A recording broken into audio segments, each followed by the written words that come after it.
qui est niveau MVP.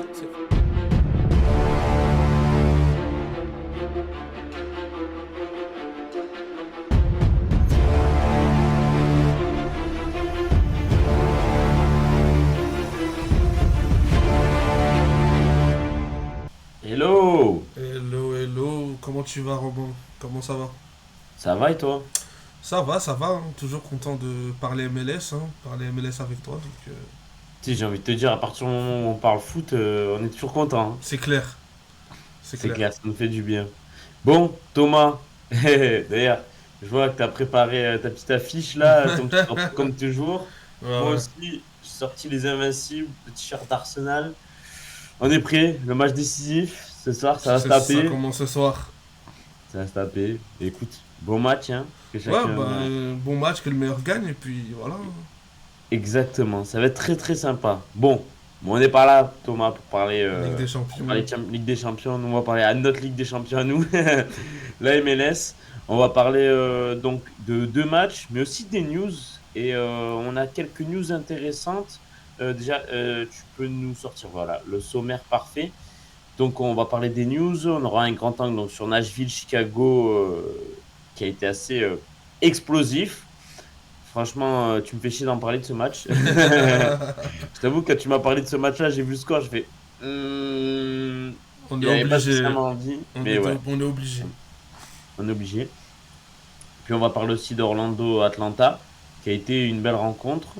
Et enfin, on terminera par la course au Golden Boot, les résultats et les classements. Comme d'habitude, vous nous connaissez. Et on va commencer par les news, Thomas, mais on va aussi. Notre première news, ça va pas être une slide parce qu'on n'a plus le temps de la faire, mais ça va être sur Paul Pogba, Thomas, Exactement, on a appris bah, de la part de Tom Bogert, du coup, qui a que... été confirmé par The Athletic, enfin par Washington Post. C'est une news Exactement. de Washington Post qui a été confirmée par The Athletic, par l'équipe, par RMC et tout ça. C'est que Paul Pogba, on sait que du coup, il avait eu sa période de suspension, que elle avait pris fin il y a quelques mois de cela et que du coup, Fin mars, on est tous le 22, je crois. suspendus. On est tous suspendus à sa décision de savoir où est-ce que il va pouvoir rebondir. Bah, Tom Bogert nous apprend que DC United possède les droits exclusifs de Paul Pogba, donc ils sont la seule franchise en MLS qui sont en possibilité de discuter avec le joueur pour parler d'une éventuelle signature dans la capitale américaine. Donc voilà, c'est À quand l'heure même une grosse actuelle. news. Voilà. C'est une grosse news, ça veut dire qu'il y a l'intérêt pour Paul Pogba côté américain, il y a l'intérêt aussi de la MLS de le signer, ça c'est sûr avec un joueur comme ça. Et il y a l'intérêt du coup pardon, pour DC United de le relancer. On rappelle que DC United c'est à l'heure actuelle 13e, c'est seulement 2 victoires en 10 matchs. Ils ont 9 points. Bon, voilà, c'est pas très fameux DC United. Mais bon, ils sont pas totalement décrochés. On sait très bien qu'avec un joueur comme ça, ils peuvent toujours euh, remonter très vite la machine. Et puis surtout, si Paul Pogba s'entend très bien avec Christian Benteke, qui a fini l'an dernier meilleur buteur de la saison, ça peut aller très vite. Ouais, et même au-delà du sportif, c'est surtout ce sera encore un nouveau coup de projecteur énorme sur le championnat avec les arrivées déjà de Messi, de Suarez et plein d'autres stars et anciennes gloires du Mm. football européen. Là, tu rajoutes quand même un joueur superstar des réseaux sociaux Superstar notamment. aussi, une Donc, superstar marketing, hein. exactement. Contrat exclusif avec Adidas, on se rappelle. Voilà, c'est un joueur qui fait parler de lui partout où il passe, euh, pour sa façon d'être déjà, c'est un mec qui respire le joie de vivre, etc. Pour son style de foot qui est tellement caractéristique, unique. Et puis Pogba, en tout cas sur le terrain, il plaît plus qu'il déplaît, ça c'est Ouais, ouais, sûr. c'est clair et net. On a qu'à voir l'état de du milieu de terrain de l'équipe de France Sans lui, sans lui, quoi. c'est sûr, clairement. Donc non, ça serait énorme. Après, attention, donc après le marché américain est assez unique parce que, comme on disait, c'est DC United pour moi qui a les seuls droits pour parler avec lui. Et Exactement. je me doute que si ça ne marche pas avec DC United, d'autres clubs pourront venir voir. Si C'est je ça. dis pas de bêtises, Thomas. Oui, oui, c'est Ah, ça, exactement. Bah, on a eu le cas notamment avec Marco Reus, il y a eu quand même des discussions avec d'autres franchises. Charlotte Et, notamment. tout à fait. Donc, non, non, c'est exactement ça. C'est que pour l'instant, DC United a l'exclusivité de discuter, de parler avec le joueur pour une potentielle signature. Mais que si cela n'aboutit pas, je pense que d'autres clubs essaieront d'avoir justement cette exclusivité pour pouvoir négocier à nouveau avec Paul Pogba. Et puis, pour nous, voir Paul Pogba rejouer au foot et jouer en MLS, je pense que c'est un win-win pour les deux parties. Ça lui permettrait de se relancer dans un championnat, bon, certes moins huppé et moins fort tactiquement que les championnats qu'on connaît en Europe, mais ça lui permettra aussi de remettre le pied à l'étrier et de se relancer pour pourquoi pas potentiellement viser une signature beaucoup plus grosse sur les prochaines saisons, avec notamment la Coupe du Monde 2026 en ligne Bah, de c'est mire. ça que je pensais, hein. Je pense que DC United peut être un très bon tremplin, pardon, à un an de la Coupe du Monde. Ça peut être parfait pour lui pour se relancer, jouer un an pendant la Coupe du Monde, hein. Bah, Pourquoi d'autant pas? plus que les calendriers de la MLS sont pas les mêmes que l'Europe, donc ça lui permettrait de jouer potentiellement, pourquoi pas maintenant, et du coup cet été, fin de l'été, trouver un point de chute en Europe pour faire la saison calendaire du côté... la saison, c'est l'année civile, pardon, du côté d'un club européen pour vraiment se faire voir du sélectionneur Didier Deschamps, avec qui je pense quand même il a gardé une relation assez Mais là, privilégiée. pour moi, s'il joue, c'est que à partir du mercato d'été, non? Je sais pas vu que c'est un joueur, je sais pas comment ça se passe vu que c'est un joueur libre. Je sais pas Ah, s'il peut être en dehors à voir. des dates Ok. de mercato. C'est vrai qu'il faut regarder. Faut regarder. Mais en tout cas, on voulait en parler parce que c'est quand même une très grosse news pour la MLS. Et puis c'est la news de la journée, c'est sûr. Ouais. Ouais. Eh bien, on se tiendra au courant de toute façon sur les réseaux sociaux. Et j'ai une petite précision, Romain. Un autre joueur on n'a pas mis, c'est les rumeurs qui envoyaient aussi Thomas Müller du côté de Qui? San Cincinnati. Diego. Cincinnati? Ah, c'est pas San Diego aussi? Moi j'ai vu Cincinnati. D'accord, Attends, je ok. vais Oui, regarder. non, t'as raison, peut-être. Sur Twitter, c'est ça, on Ouais, s'était vu exactement. ça. Il y avait des rumeurs qui envoyaient Thomas Müller du côté de Cincinnati. En tout Euh, cas du côté de la MLS. oui, c'est ça. Donc voilà, juste un petit mot quand même dessus pour être complet en tout cas sur les news, on va dire un peu plus internationales que des news Oui, Cincinnati, t'as raison. T'as centrées raison. sur le championnat. Quoi. Par Build et Tom Exactement. Bogert. À voir. C'est sûr, ça peut être une information intéressante, Thomas. On va sur les news du coup maintenant vraiment côté MLS, on commence par laquelle? Tu veux commencer par laquelle? Ben, la première que t'as sous la Allez, main. bon, on y va, on va aller sur celle-ci alors. Donc, la première, c'était Johnny Russell, l'Écossais, qu'on a vu d'ailleurs dans la série de Apple TV Oui. sur la MLS.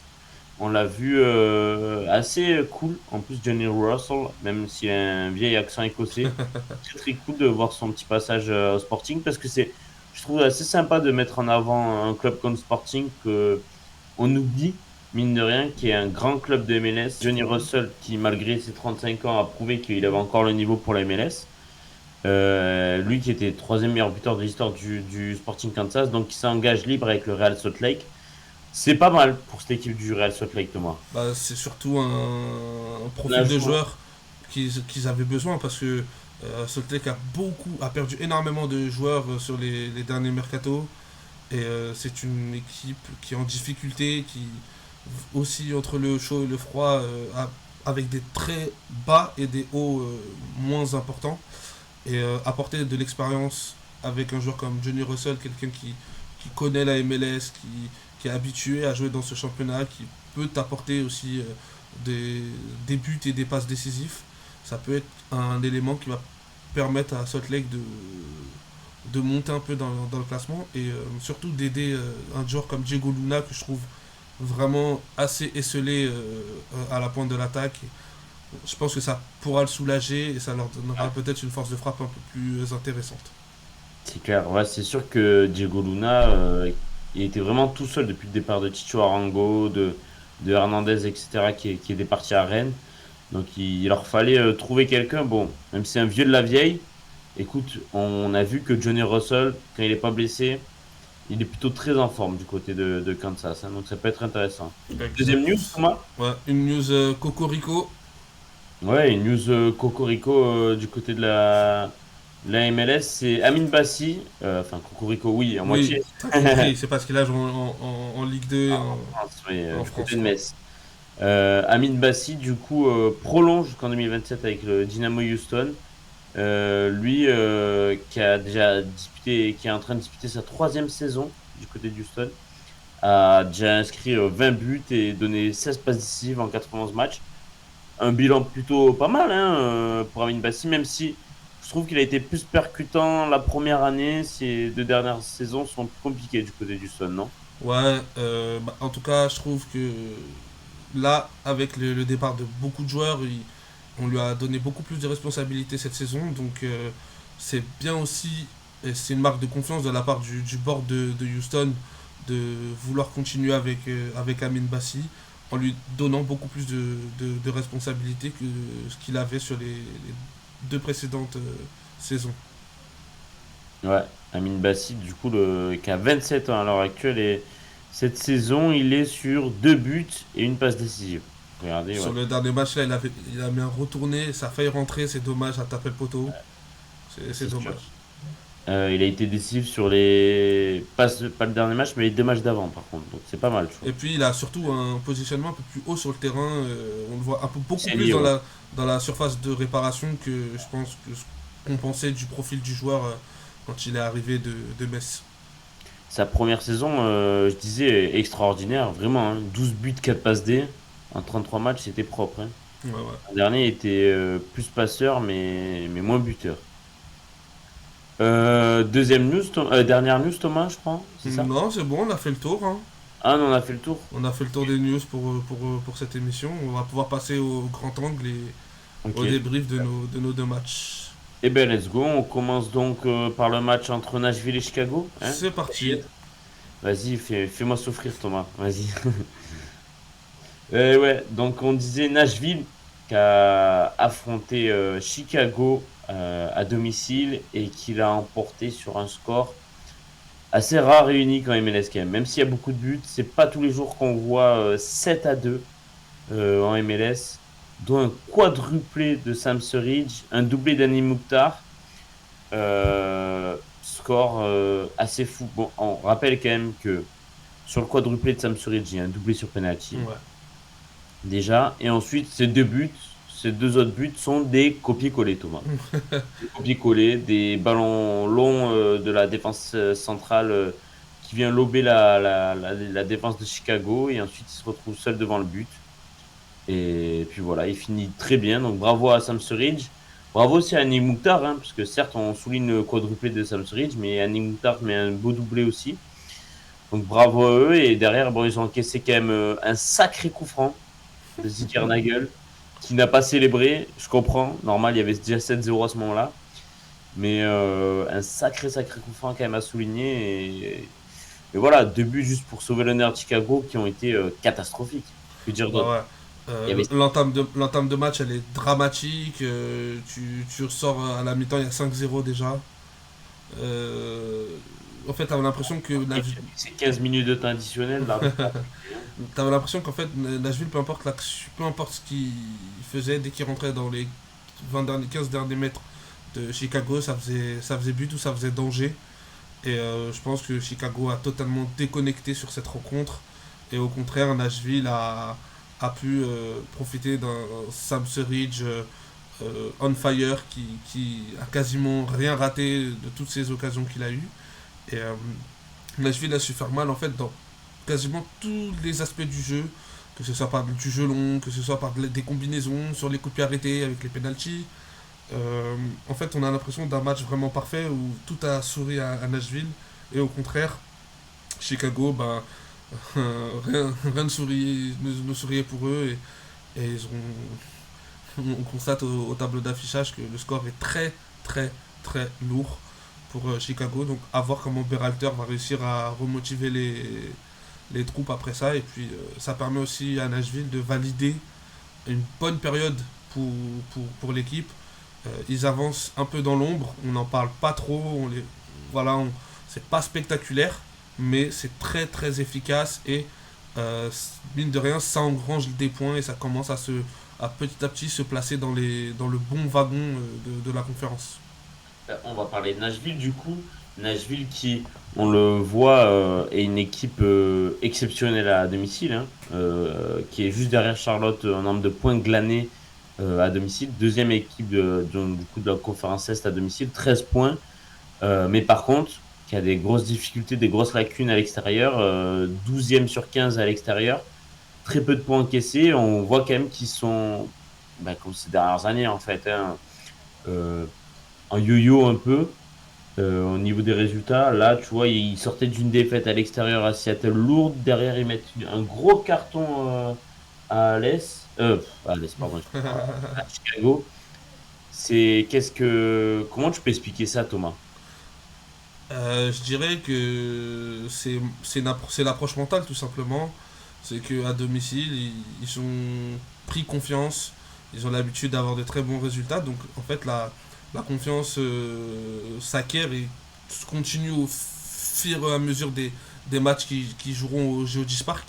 Mais à l'extérieur, pour l'instant, ils n'ont pas réussi encore à trouver ce petit déclic, cette petite étincelle, ce petit truc positif qui va leur permettre de reproduire ce qu'ils sont capables de faire sur leur pelouse en déplacement à l'extérieur. Donc c'est là où Nashville va devoir progresser sur le long de la saison, là, sur les prochains matchs, pour réussir à devenir une équipe totalement constante et craint par ses adversaires, que ce soit à domicile ou que ce soit en déplacement. Ah, parce qu'à l'extérieur, c'est quand même bon, 4 matchs, 3 défaites. Leur seule victoire à l'extérieur, Thomas, c'est quand même pas une équipe contre qui j'aurais parié, c'est à Philadelphie. C'est quand même fou ça. Ouais, c'est le football. C'est le football, une équipe de Philadelphie qui est irrésistible, mais qui réussit à se faire accrocher par Nashville, qui est une équipe qui n'y arrive pas à l'extérieur. Et je me rappelle quand il me semble qu'on en avait parlé en plus en début de saison, hein, de cette défaite de Philadelphie Oui, oui, oui, qui exactement. avait perdu étonnement un peu. Non mais là, c'est vrai, Nashville, j'avais pas regardé contre Seattle, mais ils perdent sur une grosse défaite hein, contre Seattle 3-0. Je sais pas si tu te souviens de ce match-là. Euh, qu'est-ce que, qu'est-ce qui a fait qu'ils ont tout changé là en une semaine? Bah, Je en sais pas, fait, 3-0 encaissé, un 7-2, ok. moi, Ils ont été je vais pas dire que c'est Nashville. Moi, je pense que c'est plus du fait de Chicago, en fait. Je pense que c'est plus du fait de la défaillance de Chicago qui leur a permis de marquer très rapidement dans la rencontre et ensuite incroyables. d'enchaîner, quoi. Ouais, mais j'allais dire, ouais, on va en parler après de Chicago. Mais Nashville, je voulais finir sur deux choses. Sam Surridge, bon, qui met certains quadruplés, mais qui fait quand même une plutôt bonne saison, je trouve, non, Ouais. du côté de Nashville. Bah, il répond enfin aux attentes parce que ça fait déjà quelques saisons qu'il est là. Il a même obtenu un spot de joueur désigné maintenant du côté de Nashville. Donc, avec ce quadruplé, j'espère que ça va enfin lui permettre de rayonner et d'atteindre le niveau que Nashville lui aura. Tous les espoirs que Nashville a placés en lui. Ouais. Et deuxième joueur sur lequel forcément je voulais appuyer, c'est Annie Mouktar, l'ancien MVP. Déjà 4 buts, 3 passes D cette saison. Comme d'hab, il continue à être quasiment en double-double. À 30 ans, il te déçoit pas, Thomas. Ouais, non, valeur sûre, c'est la valeur sûre. Euh, c'est un peu le baromètre aussi de l'équipe parce que l'an passé, il avait eu des périodes où c'était plus compliqué et bizarrement Nashville, Moins marqué. ouais, et bizarrement Nashville du coup en pâtissait et avait des résultats en dents de scie et des résultats parfois compliqués. Mais quand Mouktar est en confiance et bon sur le terrain, généralement Nashville ne déçoit pas et arrive à remporter des rencontres et à engranger les points en vue du classement en fin de saison. Ouais. Je te coupe, Thomas, juste parce que je viens de voir une news qui concerne un peu les États-Unis indirectement et Ouais. l'équipe de France. C'est le site, tu sais, Headlines. Footy Headlines, Ouais. sorti une rumeur comme quoi le maillot de l'équipe de France pour la Coupe du Monde 2026, du coup, le maillot extérieur, même si on n'est pas qualifié officiellement pour la Coupe du Monde. Mais bon, en tout cas, voilà, le maillot extérieur pour avoir une couleur vert menthe pour rappeler la Statue de la Liberté, tu sais, couleur Statue de la Liberté, pour rappeler le lien entre la France et les États-Unis avec la Statue. Intéressant à voir. À voir. Intéressant. Il y aurait pourrait y avoir du noir et du doré aussi. Il pourrait ressembler à ça, Thomas. Attends, je te mets, hop, si tu vois bien. À voir. Ouais, à voir. Ouais. C'est pas sûr que ça soit ce type-là. Mais en tout cas, la couleur pourrait être comme ça. Ok, Pas intéressant. trop À mal. voir, ouais, à voir. Voilà. Bref, c'était une petite aparté. Voilà. Sinon, concernant Chicago, Thomas, parce qu'on va passer maintenant à Chicago, ça fait plus de 5 matchs consécutifs qui gagnent plus. On s'était dit que le petit match nul face à l'Inter Miami, c'était pas si mal que ça. Mais sauf que derrière, ben, tu perds face à Cincinnati, tu perds lourdement là face à Nashville. Tu avais perdu aussi à New York. On les voyait très beaux en début de saison, ils avaient plutôt bien confirmé. Peut-être trop beau, non? En fait, Chicago, on savait déjà que là où le bas pouvait blesser, c'était la défense. Ouais, Mais, toujours été depuis des années en fait. mais je Donc, pensais pas autant. Je pensais pas autant quand même. Berhalter, je sais, veut installer des principes et des préceptes de jeu basés du coup sur de la ressortie de balle, du risque derrière. Mais ouais. je pense qu'on sera pas à l'abri de voir Chicago encore sur les prochaines semaines pouvoir potentiellement se prendre des scores et encaisser beaucoup de buts. Parce que je pense que l'équipe n'est pas encore, du moins le secteur défensif, n'est pas encore prêt à totalement jouer comme Berhalter le souhaite. Donc je pense qu'en regardant Chicago, on va pas s'ennuyer cette saison. Et il va y avoir des matchs avec beaucoup de scores, des 3-2, des 3-3, des 4-3. Je pense parce que l'équipe elle n'est pas encore totalement rodée et ils font preuve de trop de naïveté encore à certains moments. Et une fois qu'ils sont dedans, une fois qu'ils commettent une erreur, généralement ça s'accumule derrière et ils n'arrivent pas encore à trouver la bonne carburation pour pouvoir se dire que voilà, c'est rien, t'as encaissé un but, il faut repartir de l'avant et essayer de passer à autre chose et pouvoir essayer de renverser la, le momentum du match. D'autant plus que si je dis pas de bêtises, ils avaient quand même fait un bon match contre Vancouver. Je sais pas s'ils n'avaient pas gagné à l'extérieur. Ils ont gagné contre Vancouver. Donc voilà, et alors que Vancouver est l'équipe incontestée de la Oui. conférence à l'ouest. Donc c'est pour ça que je te dis que je pense on va avoir des très hauts et des très bas côté Chicago. Et je pense que c'est pas encore le bon moment pour pouvoir émettre un jugement définitif sur la saison de Chicago. Je pense qu'il va falloir laisser les matchs et on verra très rapidement que l'équipe va se roder et les principes de Berhalter seront mieux acquis notamment le secteur défensif. Ouais, c'est sûr. Ben, il y a un gros problème au niveau des latéraux, je dirais, hein. C'est vrai que Gutmann, depuis son arrivée, il donne pas trop satisfaction. Là, il y a eu Glasgow. Il y a eu quand même 6 blessés pour ce match-là. Mhm. Donc, bon, c'est sûr qu'il manque un Carlos Terran, etc., qui pourrait évoluer à côté d'un Elliott. C'est lui, logiquement, le titulaire avec un Elliott. Mais ouais, il y a clairement des soucis. Et après, je pense qu'un mec au milieu de terrain, on dirait pas non, hein. On parlait d'un Kevin De Bruyne. Ah, ça serait fantastique, hein. Là, la collection belge avec Kuiper serait magnifique. Voilà, clairement, clairement. Et puis même un Brian Gutierrez un peu moins en vue. Ouais, aussi, ça c'est sûr. Il a baissé un peu sur ces derniers moments. Euh, Qu'est-ce que je veux dire ici? Peut-être un dernier truc sur Chicago. Ben, on les voyait très haut en début de saison. Toi-même, tu les voyais peut-être même champions. Comment tu vois l'avenir là? Est-ce que tu penses qu'ils vont retomber dans leur travers ou revenir mieux? Moi je dis ils vont réussir à faire mieux. Et comme je t'ai dit, je pense qu'on verra peut-être d'ici peut-être 1, 2 mois vraiment la patte Greg Peralta. Berhalter.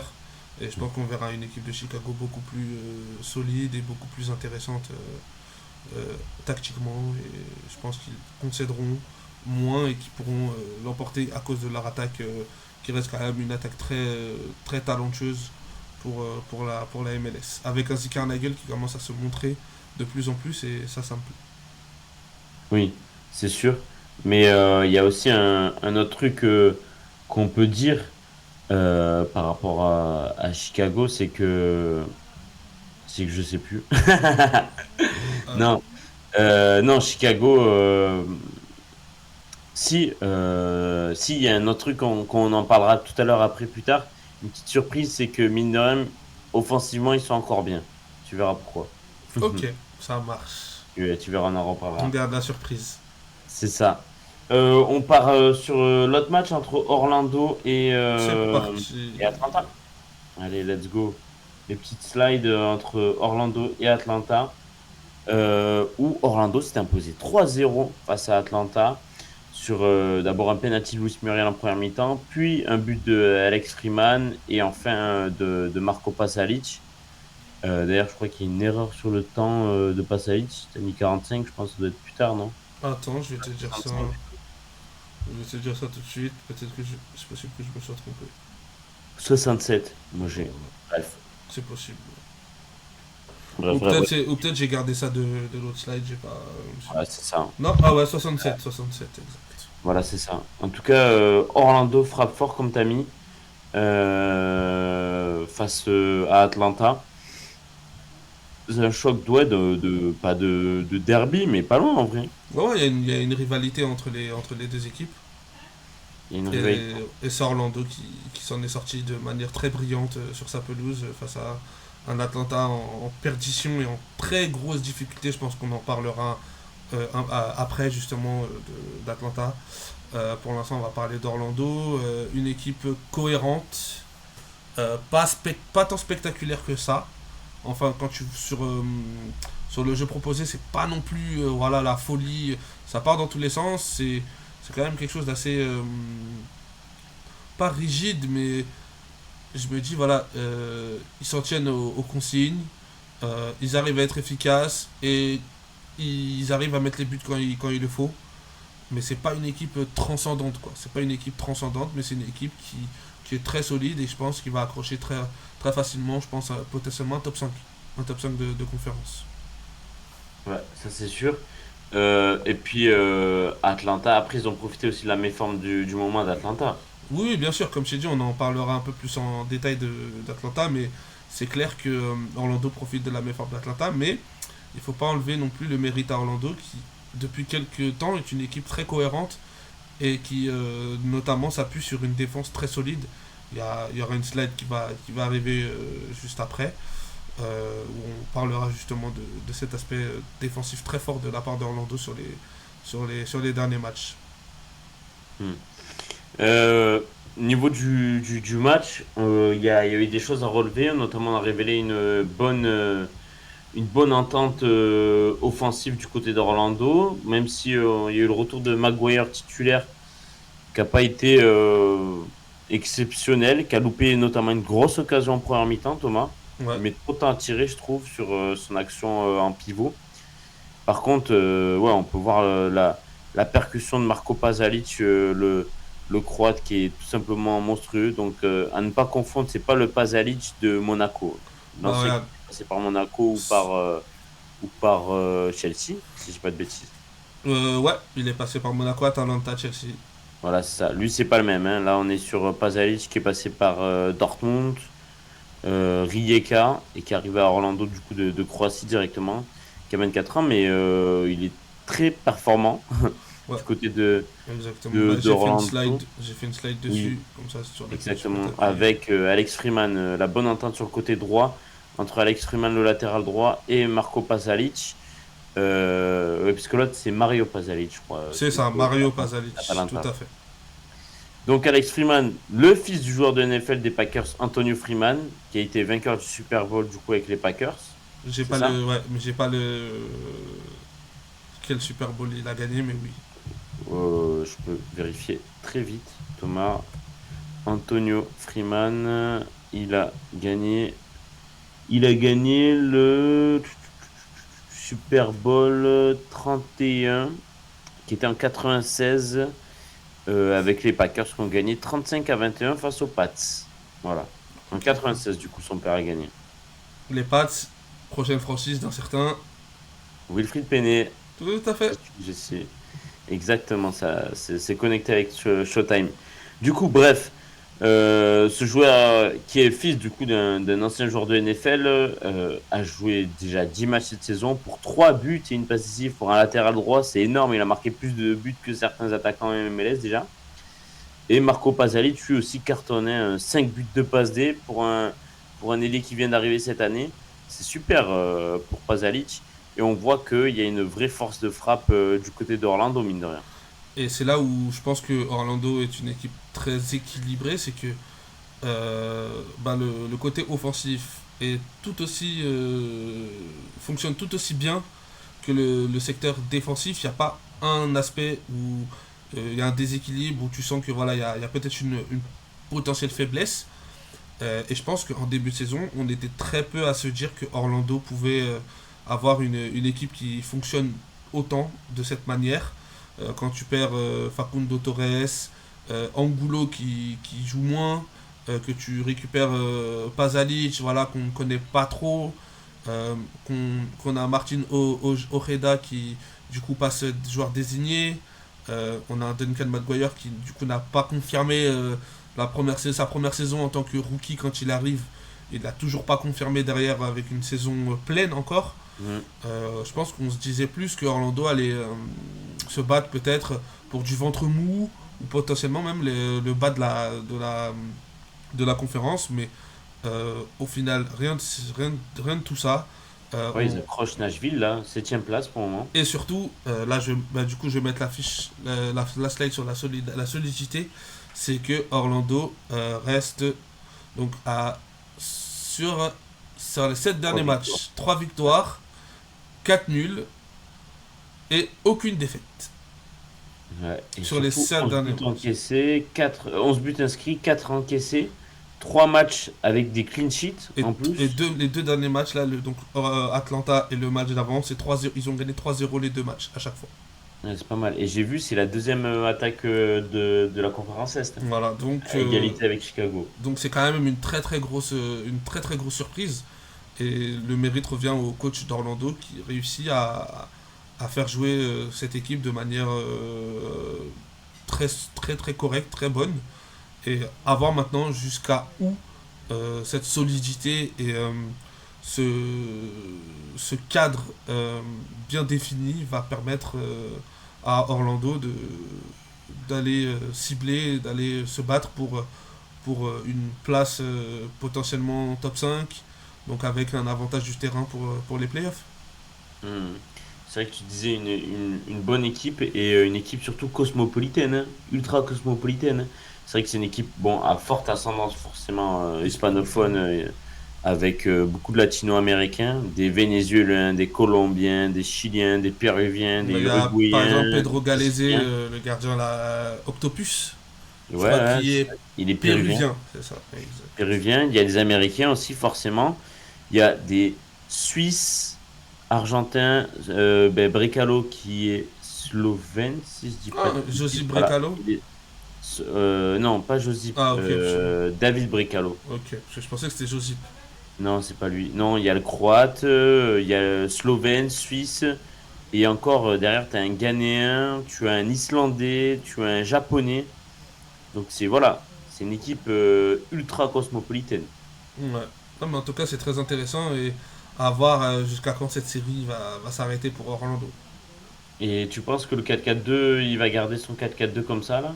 Ouais, je pense que oui.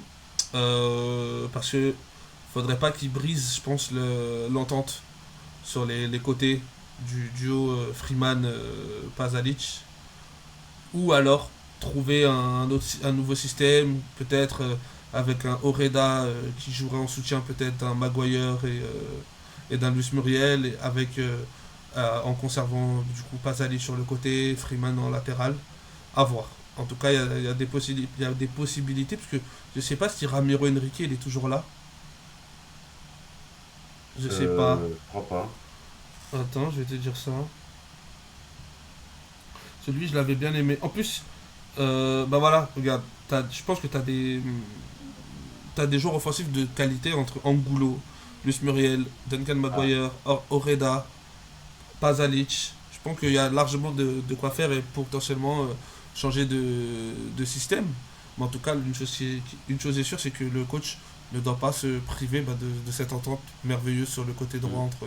entre Freeman et Pasalic. Mais tu sais que j'avais pas remarqué, mais sur les trois matchs d'avant, les trois matchs précédents, ils font 3-0-0, hein. Non, mais c'est ils sont solides. Ils sont Ouais, très solides, ouais, mais. ouais. Ils n'ont pas marqué pendant trois matchs, mais ils ont pas pris pendant trois Non, c'est matchs. ça. 3-0-0 consécutifs, c'est quand même rare. Mais ils n'avaient pas perdu, oui, ils n'ont pas perdu depuis 7 matchs. Donc c'est quand même assez fou ça. Ils Donc, ont perdu deux matchs depuis le début de la saison, c'est tout.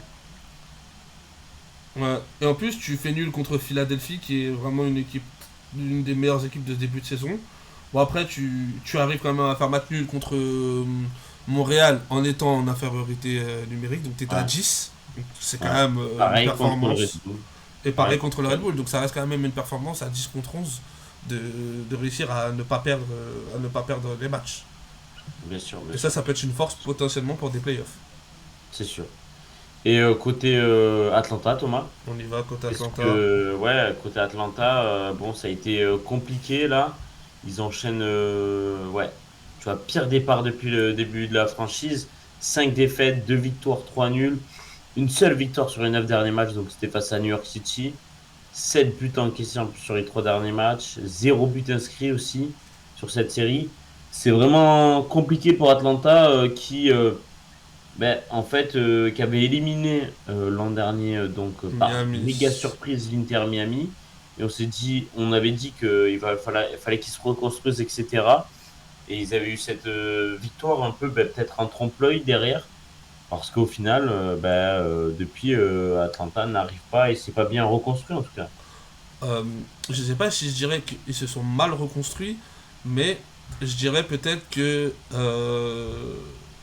le, il est temps pour le coach de faire des choix et d'arrêter de gérer son équipe d'une meilleure façon parce que là j'ai l'impression qu'en fait il veut pas froisser ses superstars, tu vois. Miguel Almiron a décidé de revenir dans son, dans son club là où il a Ouais, explosé. ouais, Tu as récupéré Miranchuk assez tôt dans cette reconstruction de projet. Tu es parti, tu as déboursé quasiment plus de 20 millions pour un avançant qui joue en deuxième division anglaise avec Emmanuel Latelat. ouais, Euh, et là, j'ai l'impression que le coach ne veut pas faire de choix parce que on voit trop souvent en fait sur les matchs d'Atlanta les joueurs se marcher dessus. Que ce soit Saba Lobianidze, que ce soit Miguel Almiron ou que ce soit Miranchuk. En fait, on a l'impression que dans les profils, euh, les trois joueurs se marchent leurs plates-bandes respectivement. On a un Almiron qui aime beaucoup repiquer dans l'axe, avoir le ballon dans les pieds, pouvoir accélérer par la course. On a Urbanidze qui est un pur ailier de débordement, qui aime le provoquer et jouer un contre un. Et dans tout ça, tu as un Miranchuk qu'on n'arrive pas trop à saisir en fait où est son positionnement. Un coup numéro 10, un coup on le fait jouer un peu plus bas. On n'arrive pas trop en fait à savoir où cette équipe d'Atlanta veut aller et quel système en fait tactique le coach il veut mettre en place. Et ça commence à porter préjudice à Atlanta parce qu'ils sont en train d'accumuler beaucoup de retard sur je pense, qui était leur objectif en début de saison. Et il va falloir quand même commencer à se bouger. Donc, soit dire que voilà, l'équipe c'est l'équipe de Miguel Almiron, c'est l'équipe de Alexei Mironchuk, c'est l'équipe de Latelat, et chacun à sa place. Chacun à sa place. Et, euh, et en fait, c'est pas vous tous les chefs dans la maison, tu vois. Il faut que le coach enfin tape du poing sur la table et détermine en fait qui est la figure de proue de ce projet Atlanta parce que s'ils continuent comme ça, ils iront tout droit dans le mur. ouais, ça c'est sûr. C'est sûr. Bon, ils ont la chance de pas avoir de relégation, mais oui, c'est une année qui peut être préjudiciable, c'est sûr. Euh, et puis depuis, ben, c'est vrai qu'on a vu que l'an dernier, ils avaient quand même viré Gonzalo Pineda, leur coach. Là, avec le nouveau, ben, ça va pas mieux, hein. Ah oui, et je parlais de que le coach fasse des choix quant à l'équipe, mais au bout d'un moment, peut-être que les dirigeants seront eux aussi amenés à avoir une discussion et à faire un choix clair quant à la situation de leur coach. Parce que là, les matchs commencent à s'accumuler, on voit toujours les mêmes problèmes, toujours les mêmes soucis. Euh, En fait, on ne sait pas, Atlanta, c'est une équipe de quoi? Est-ce que c'est une équipe de transition? Est-ce que Mm. c'est une équipe qui aime avoir la possession? Est-ce que c'est une équipe, du coup, qui passe par des centres pour alimenter l'Atelat qui, lui, honnêtement, est au niveau. Il fait un très bon début de saison pour Atlanta. Mais autour, en fait, j'ai l'impression que voilà, c'est encore un peu trop brouillon et on ne sait pas encore qui a quel rôle et comment le secteur offensif doit se comporter et quelle est l'animation en tout cas que le coach veut mettre en place. À noter que Tristan Mouyumba qui est au milieu de terrain est blessé Ici, ouais. et ça c'est une énorme Ouais. perte parce il était aussi très bon dans l'entrejeu d'Atlanta. Et pour une équipe comme Atlanta, quand t'as Gregersen, quand t'as Almiron, quand t'as Latelat, quand t'as Mironchuk, quand t'as Sabalio Bianidze, tu peux pas être une équipe avec un jeu aussi pauvre où rien n'est clair, tout est flou, on sait pas où tu avances. Et je pense qu'au final, on avait raison de dire que la victoire contre Miami, en fait, je pense, leur a peut-être porté préjudice et je pense qu'ils ont brûlé des étapes dans la reconstruction en allant chercher Disais, de toute façon. directement trois joueurs comme ça à fort avec une grosse enveloppe. Je pense que voilà, Atlanta aurait dû reconstruire petit à petit déjà, déterminer autour de qui le projet serait construit et ensuite aller chercher des profils compatibles avec ce genre-là. Là, j'ai l'impression qu'ils ont un peu empilé les stars Ouais, à l'échelle de la MLS, hein, je parle bien sûr, bien les sûr. stars, et sans trop réfléchir à comment coordonner le tout et comment permettre à cette équipe de pratiquer un football chatoyant et avec une équipe qui sait dans quelle direction elle va. S'il y a bien, c'est vrai qu'en plus cette année, bah là tu regardes la dernière compo et il y a Jamal Thiaré qui était en attaque parce que l'Atlat n'était pas là. T'as quand même du Lobianidze, Miranchuk, Kalmiran, des mecs qui ont prouvé offensivement. Du Bartemus Klich, du Mateusz Klich, qui est là, qui a été la recrue un peu de Ouais. l'été au milieu de terrain, qui lui est vraiment le maudit Thomas de la Quand MLS. il est parti à DC, Il est parti d'ici, c'était catastrophique d'ici. Il est parti d'ici, il arrive à Atlanta, c'est encore plus catastrophique. C'est quoi ce truc? Alors que c'est un très bon joueur. et ouais, mais même, Bon joueur. on peut parler aussi de défense. La défense avec Gregersen, qui Oui. est quand même un bon joueur de MLS quand Et ouais, même, tu vois. et ouais, c'est remplaçant. Et, ben, ils ont perdu aussi côté gauche. C'est sûr qu'ils ont Amador, mais ils ont perdu Caleb Wiley aussi, Thomas. Ouais, exactement. T'as Brock Lennon aussi, Donc, qui Lennon à est droite, ouais. Brock Lennon qui est à droite. Mais je sais pas. En fait, j'arrive pas à déterminer. Est-ce que ce serait pas mieux peut-être d'avoir Almiron dans le cœur du jeu. À la place de Miranchuk. Ouais, et parce que en fait, moi, Miranchuk, il me déçoit. Honnêtement, je vais te le dire. Il me Ouais. déçoit. Pour moi, il est invisible. Il est invisible dans le jeu d'Atlanta. Je le trouve trop peu impliqué, trop peu Mm. impliqué, il est un peu trop invisible dans ce qu'Atlanta propose et j'ai l'impression qu'en fait, en plus, ça a été lui le premier mec qu'ils ont ramené de ce nouveau projet. Donc on s'est tous dit que ouais, voilà, l'équipe allait être construite autour de lui, mais au final, j'ai l'impression qu'il y a des individualités, ils sont en train de le bouffer. Ils sont en train de le bouffer petit à petit et qu'au final, il n'arrive pas à trouver sa place et que ça devienne un échec industriel pour Atlanta, quoi. J'espère que ce sera Ouais. pas le cas, mais voilà. Je te cache pas que j'ai quand même peur. Un échec industriel pour Atlanta, c'est très drôle quand tu sais que l'une des plus grosses marques au monde est basée à Atlanta. Ça, c'est très drôle, ça. Ok. Bah écoute, je pense qu'on a fait pas mal le tour là sur ces équipes-là. Ouais. On va parler d'ailleurs, si tu veux, petite ironie de l'histoire. On a parlé à Orlando et Chicago. Les deux se retrouvent ce week-end. Bon voilà, on va savoir un peu. On va voir est-ce que ce qu'on dit était juste et est-ce qu'on C'est ça. pourra le voir De quel sur ce bois il se match. chauffe. Et Exact. tu veux deuxième ironie de l'histoire? Ça fait Nashville Atlanta. Ah, on est trop fort, Thomas. C'était pas fait exprès. C'était pas On volontaire. est trop fort. On vient de le voir maintenant. Eh ben écoute, voilà, c'est bien, on va pouvoir voir les quatre équipes dans lesquelles on a parlé. Du coup, on va parler de du Golden Boot, Thomas, C'est parti. avant de finir sur ça. Du coup, la course Golden Boot, c'est qui va finir donc meilleur buteur de la MLS. Et pour le moment, comme je vous le disais, on va voir un, un mec de Chicago, parce que c'est bien Hugo Kuipers qui est en tête, Thomas, de ce Voilà. Et classement-là. d'où la surprise où tu me disais que l'attaque, du coup, se portait à merveille. C'est ça. Bah, mine de rien, c'est quand même la deuxième attaque de MLS, Chicago, dans la conférence Est. Hugo Kuipers, donc avec 7 buts et 2 passes décisives, mine de rien, qui a surfé sur son très bon début de saison. Taï Paribo, qui le suit, parce que notamment, je crois qu'il a inscrit deux doublés, deux triplés, Ouais, pardon. il avait inscrit des triplés là. En début de C'est saison, il ça. était vraiment on fire. Ouais. Et ensuite, on a donc pas moins de 6 ou 7 joueurs, je crois, 6 buts. Thomas, je ne les ai pas tous mis. Mais là, on peut voir Evander, Joseph Martinez, Sam Surridge. Bon, Surridge, il triche parce qu'il en a mis un 4 d'un coup. Chicho Arango aussi, mine de rien. Kevin Denke, l'ancien Nîmois, l'ancien joueur, le joueur de Cincinnati. Et Alonso Martinez, le joueur de New York City, qui plante, mine de rien.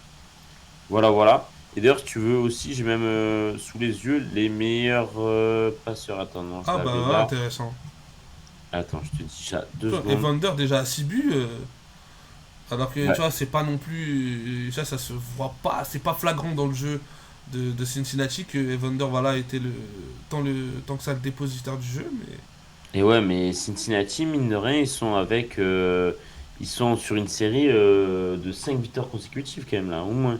Ouais, je Non, on trouve ça frappe. surprenant. Moi, j'ai pas d'image forte d'Evander, peut-être à part son tout premier but avec Cincinnati. Je crois qu'il met un coup franc ou quelque chose comme ça. C'est l'image que j'ai de lui en tête sur ce début de saison côté de Cincinnati, mais j'ai pas tant que ça de grosses images de lui qui me viennent, tu vois. Bah, si tu veux, je peux regarder. C'est vrai que ce week-end, c'était Kevin Denke qui a mis un doublé.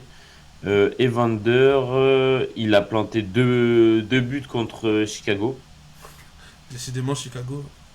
Il a planté contre Nashville un but, deux buts contre Cincinnati, contre Atlanta, pardon, et voilà, et un but contre les Tigres, et un but contre Philly. Voilà, Ok. il a même, il est déjà à ouais, 6 buts si tu prends les coupes, 8 buts. Il est déjà à 8 buts quand même. C'est pas mal, hein? Ah ouais, en tout cas, il stat, hein. Ouais. Voilà. Et du côté des passeurs, du coup, c'est Pep Biel, le numéro un Monstrueux. euh, du, Charlotte, monstrueux. De Il, Charlotte, il est sorti exactement, avec blessé, donc je sais pas ouais, avoir la gravité, mais à égalité avec Christian Espinoza et Quinn Sullivan. ça me régale que Espinosa soit aussi haut, parce que Ouais. son nouveau positionnement là en piston, j'adore. Je trouve ça Et ultra Quinn Sullivan, original. tu t'y attendais à ce que, mine de rien, il soit meilleur passeur de MLS? Peut-être pas meilleur passeur, mais en tout cas, on s'attendait quand même à une saison d'un standard supérieur encore au vu de la place. Je pense que Philly est en train de lui faire. Et ensuite, derrière, on a avec 5 passes Anthony de Portland, Jonathan Bamba, Luis Suarez et Jesus Ferreira de Seattle. Du coup. Faire, Et même pas, Zinkernagel qui a 5 passes, 4 passes, comme David Pereira d'Acosta aussi. buteur d'ailleurs, d'Acosta seul. Ouais, c'est ça. Et qui d'autre aussi? On a 4 passes, on a Lozano, Erving Lozano, Nelson, Jaden Nelson de Vancouver, Thomas, qu'on Ouais, avait bien aimé. Manu Garcia aussi, mine de rien, de Sporting. Et Christian Roldan, Kai Wagner. Bon, il y a du monde à 4 passes, hein. ok, Voilà. intéressant. Voilà, voilà. On passe sur les résultats. Ouais, vas-y, c'est bon pour moi.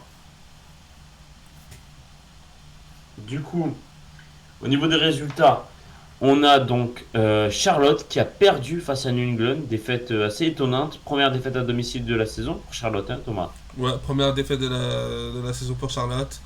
Un Zaha qui a commencé à avoir quelques états d'âme un peu sur la rencontre.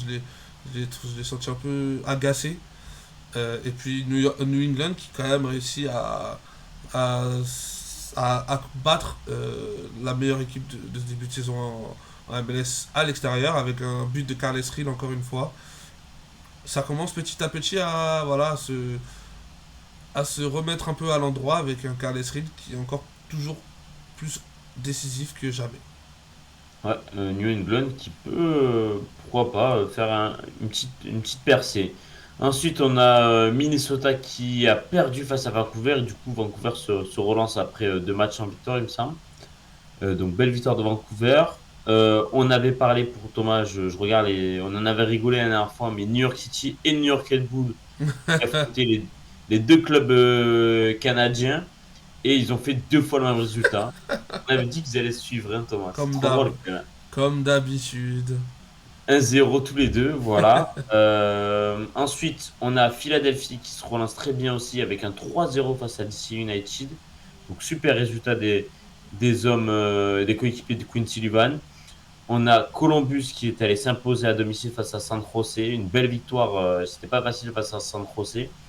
L'Inter Miami qui a perdu à domicile 3-4, enfin 4-3 pardon, face à Dallas. On rappelle sans Luis Suarez et Messi, ni Alba, qui était même pas dans l'équipe. Donc bon, il a fait reposer ses cadres, mais c'est une grosse défaite quand même. Surtout quand tu gagnes 3-1 et que tu Ouais. perds 4-3 à la fin, c'est dur. 3-1 à la 60e, c'est dur quand même. Ah non. Nous qui avons loué l'état d'esprit de cette équipe, là, en tout cas, ils nous ont fait mentir sur ce match. C'est clair. Ensuite, Colorado et Seattle se sont neutralisés un partout.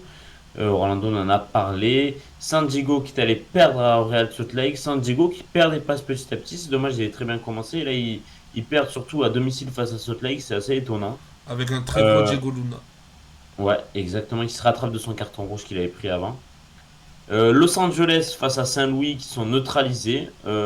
Finalement, pas si dégueulasse le match du Sunday Night Show, Thomas.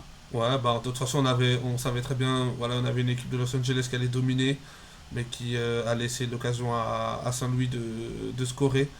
Et ça a été un match très compliqué pour Los Angeles qui a dû courir après le score, mais qui a encore montré des vertus et de la combativité pour encore arracher ce match nul avec un but encore de Denis Bouanga. Donc voilà. Comme d'hab. Comme d'hab, comme d'hab. Ensuite, on a Houston qui est allé gagner à domicile dans ce derby texan hein, face à Austin, mine de rien. Et puis Cincinnati, on en a parlé, qui a cartonné, enfin qui a fait un bon score, on va dire, à domicile face à Sporting qui l'emporte. Et Portland qui a cartonné à Los Angeles Galaxy 4-2. Encore une défaite pour les Galaxy. Un C'est but de compliqué. Marco Reus. Ouais. Mais bon, dans une défaite. Toujours à 3 points. C'est dur, hein. Ah, non, non.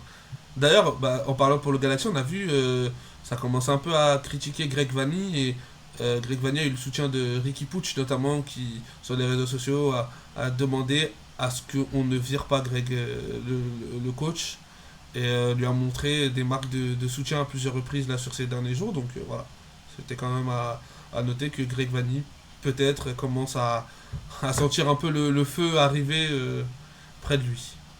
C'est dur hein, de virer ton coach champion en titre. Hein. C'est clair. C'est clair, surtout qu'on sait que voilà, il lui manque Toujours. quand même son élément central, qui est Ricky Pucci. C'est sûr. Et puis même Cézeli, hein, Pencil qui est revenu, mais bon, doucement. Ouais. Jovelic aussi qui manque. Qu'est-ce qui manque Jovelic? Waouh. Ah oui, voire des êtres vous manquent et tout est dépeuplé là. Hein. Ça, c'est sûr. Vraiment. Et là, en plus, avec Portland, c'est sûr, ils ont dépeuplé des arbres à Los Angeles. Hein. ils ont scié.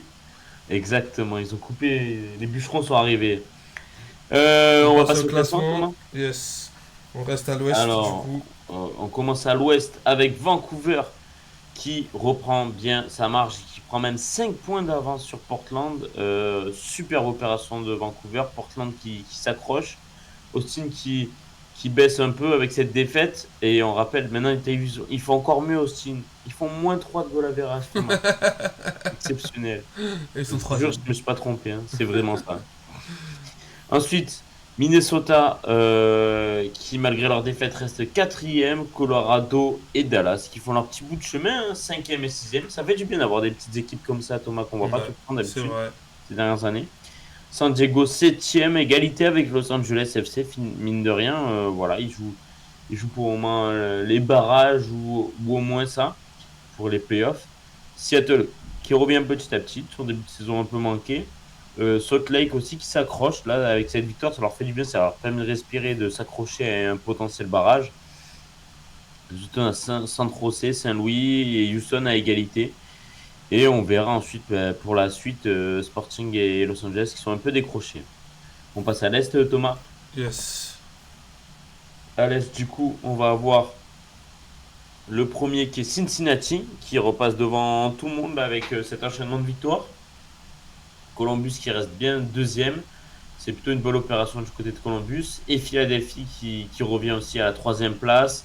Charlotte, par contre, eux perdent gros, clairement, et qui sont que quatrième, alors qu'ils étaient promis il y a 2 journées de ça.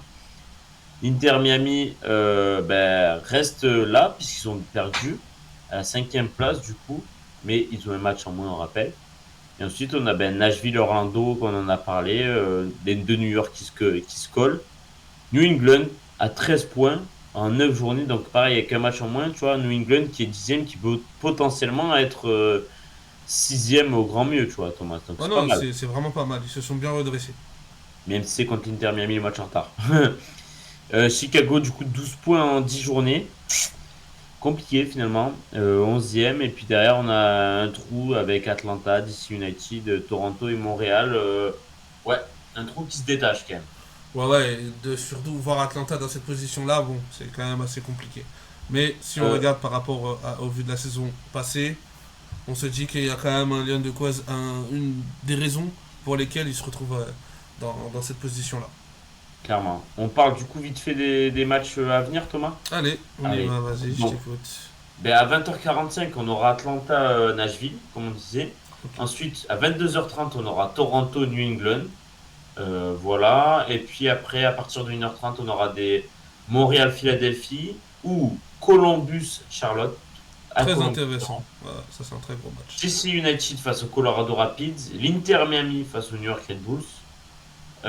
Austin face à Minnesota. Et puis, comme on disait, Chicago Fire à Orlando. Et ensuite, ça sera les matchs à partir de 3h du matin samedi. Dans la nuit de samedi à dimanche. San Diego FC Dallas. Pas mal aussi. Vancouver Real Salt Lake. Los Angeles Houston Dynamo. San Jose Portland. Un match où il y aura des buts, je Ouais, pense. oui. Là, il va falloir parier sur les 2 buts ou plus, Thomas. Et puis Seattle Saint-Louis. Et ensuite, dimanche, on aura donc à 21h New York City Cincinnati.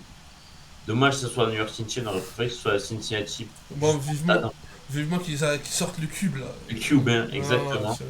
on n'en peut plus. Et que ce soit pas dans Marvel, mais Ouais, le on Cube. on n'en peut Et le plus. dernier match de la journée sera Sporting Kansas face à Los Angeles Galaxy, Thomas. Dommage, ça aurait été une belle affiche en. Après, il y a quand même des petites histoires, le retour de Joveljic et tout. C'est sûr, voilà. Mais ce sera dans la nuit, donc voilà.